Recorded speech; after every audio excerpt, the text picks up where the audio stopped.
سلام، در این ویدیو میخوام نحوه جستجوی کالای مورد نظرتون رو بهتون توضیح بدم. شما میتونید از قسمت بازارگردی اپلیکیشن فندق همه محصولات اپ رو رندوم یا تصادفی ببینید. ولی اگر محصول خاصی مد نظرتون باشه میتونید از نوار سرچ یا جستجو اون محصول رو پیدا کنید. مثلا من با تایپ کردن کلمه تیشرت میتونم همه محصولاتی که با اسم تیشرت بارگذاری شده رو ببینم. همچنین شما با انتخاب کردن دکمه فیلتر میتونید بر اساس دسته‌بندی محصولات، جنس و یا حتی مدل محصول اون رو فیلتر کنید. مثلا من با انتخاب دسته شلوار و بعد انتخاب پیشبندی مشاهده نتیجه فیلتر رو میزنم که اپ اون محصولات رو برای من نمایش بده.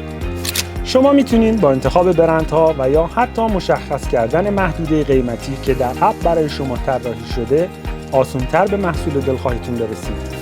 با استفاده از دکمه مرتب سازی شما بر اساس جدیدترین محصولات یا پربازدیدترین و یا ارزانترین و حتی گرانترین ها را تعیین می‌کنید که به چه شکل به شما نمایش داده شود. حالا دیگه به راحتی محصول مورد نظرتون رو پیدا می‌کنید.